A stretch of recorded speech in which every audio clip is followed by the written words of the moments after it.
आज कई बच्चों को बुरा लगेगा क्योंकि मैंने आपको बोला है, लेकिन ये आपके भलाई के लिए बोल रहा हूँ बेटा। मैं चाहता हूं कि यहाँ से जो ढलान आती है उसमें आप ना गिरे, यहाँ से आप ऊपर उठे। जो उठने का तरीका है वो यही है। बट उसके लिए आपको बहुत पेशेंस रखना पड़ेगा बेटा। अपनी हजारों करोड़ों इच्छाओं को दबाना पड़ेगा।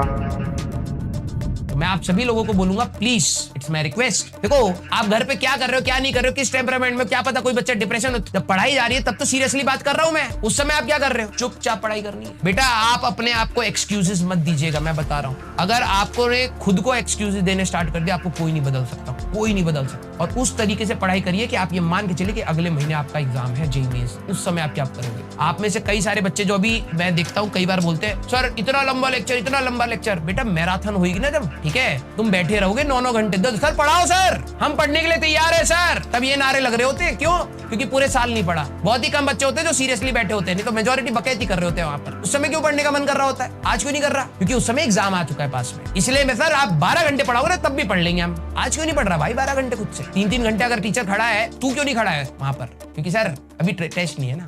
एनालाइज करो कि तुम कर क्या रहे हो अपने करियर के साथ। इतना पढ़ो कि उस दिन आराम से 9 घंटा तुम सो लो। ये ना हो कि भाई लंबा पढ़ना पड़ेगा आज बैठ के, क्योंकि पूरे साल नहीं पढ़े और आखिरी में ना तुम्हें लग रहा होगा कि एक साथ इतनी इंफॉर्मेशन ले लोगे। नहीं, प्रैक्टिस अगर तुमने पढ़ा है तो प्रैक्टिस मैराथन का तभी बेनिफिट है जब तुम पढ़ के आ रहे हो। कुछ बच्चे आते हैं, सर आप बेसिक से पढ़ा दो। बेसिक से वो पढ़ने का समय नहीं है भाई। 2 साल दिए गए थे तेरे को, वहां से पढ़ना था, यहाँ प्रैक्टिस करनी है। प्रॉब्लम बहुत है पर कोई रिजॉल्व नहीं कर पाता, और ये सब प्रॉब्लम इस वजह से आई है क्योंकि तू अपनी इच्छाओं को होल्ड नहीं कर पाता। Hold yourself. खोकर पाने का मजा ही कुछ और है। खोकर पाने का मजा ही कुछ और है। रोकर मुस्कुराने का मजा ही कुछ और है। खोकर पाने का मजा ही कुछ और है। रोकर मुस्कुराने का मजा ही कुछ और है। हार तो जिंदगी का हिस्सा है मेरे दोस्त। हार तो जिंदगी का हिस्सा है मेरे दोस्त। हार के बाद जीत जाने का मजा ही कुछ और है। खोकर पाने का मजा ही कुछ और है। रोकर मुस्कुराने का मजा ही कुछ और है। हार तो जिंदगी का हिस्सा है मेरे दोस्त। हार के बाद जीत जाने का मजा ही कुछ और है। तो ये डेली बेसिस पे आपको हार का सामना करना पड़ रहा है।